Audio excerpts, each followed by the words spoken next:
Hello students, welcome back to Clary Concepts. आज ये lecture जो होगा वो फ्लूइड पावर जो आप कहते हो या टर्बो मशीनरी कहते हो, उसका एक हार्ड कोर लेक्चर है जहाँ पर आप इम्पैक्ट ऑफ जेट के बारे में पढ़ने वाले हो।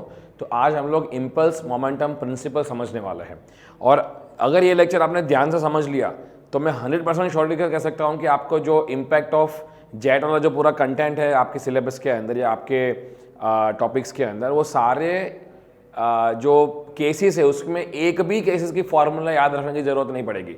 आपको अपने आप यूजिंग द कंसेप्ट फार्मूला खुद डिराइव कर लोगे 2-3 स्टेप्स में और इसको यूज करोगे न्यूमेरिकल्स के अंदर। अदरवाइज अगर ये समझा नहीं ठीक से इम्पल्स मोमेंटम प्रिंसिपल, तो आपको हर एक केस की फार्मूला याद रखनी पड़ेगी। जैसे आप कह सकते हो कि 8-10 अलग अलग केसेस है।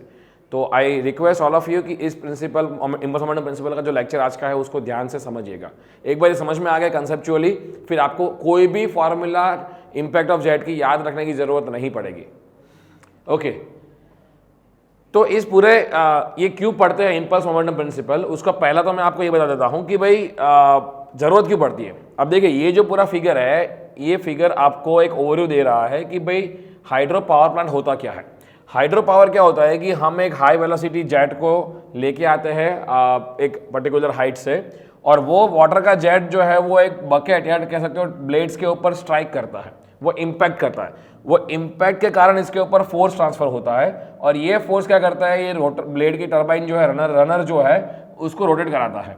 वो जो रोटेशनल एनर्जी जो है वो आप इलेक्ट्रिकल जनरेटर को ट्रांसफर करते हैं, और जनरेटर जो है वो इलेक्ट्रिक जो मैकेनिकल एनर्जी उसको मिली है टरबाइन के थ्रू, उसको इलेक्ट्रिसिटी में कन्वर्ट करता है। अब यहाँ पर अगर आप गौर से देखेंगे तो दो तरह का यहाँ पर कन्वर्जन हो रहा है एनर्जी का। पहला कन्वर्जन कहाँ पर हुआ, टरबाइन ने किया। कौन सा, फ्लूइड से एनर्जी को निकाला और मैकेनिकल एनर्जी में कन्वर्ट किया। और दूसरा कन्वर्जन किया जनरेटर ने, क्या किया, मैकेनिकल एनर्जी को यूज किया और इलेक्ट्रिसिटी में प्रोड्यूस किया। और वो इलेक्ट्रिसिटी हम लोग यूज करते हैं इंडस्ट्री में या रेसिडेंशियल बिल्डिंग्स में। बट यहाँ पर जनरेटर जो काम करता है वो बहुत कई हद तक बहुत सिंप्लीफाइड है, बहुत अच्छे से एफिशिएंट आजकल जनरेटर अवेलेबल है, 90+ एफिशिएंसी परसेंटेज वाला एफिशिएंसी जनरेटर अवेलेबल है। बट ये जो टरबाइन वाला जो पार्ट है जहाँ पर फ्लूइड की एनर्जी को मैकेनिकल में कन्वर्ट करना, वो बहुत ज़्यादा कह सकते हैं कॉम्प्लेक्स है। तो इस फिनोमेना को समझना बहुत जरूरी है। अब ये फिनोमेना का जो हार्ट है, जहां पर आपका जेट जो है वो एक फिजिकल प्लेट को स्ट्राइक करता है, तो कितना फोर्स ट्रांसफर करता है वो समझना बहुत जरूरी है। और वो समझने के लिए इम्पल्स मोमेंटम प्रिंसिपल समझना बहुत जरूरी है। क्लियर हुआ? तो आइए देखते हैं। पहले तो मैं बता दूं कि ये इम्पल्स मोमेंटम प्रिंसिपल जो है वो Newton second law of motion के ऊपर आधारित है। न्यूटन को नाम सुन करके आपको ग्रेविटेशनल लॉ की याद आती है। तो Newton second law of motion है क्या, इस वीडियो को अभी पॉज कीजिए, अपने आप सोचिए कि ये जो लॉ है वो क्या कहता था फिजिकल साइंस में।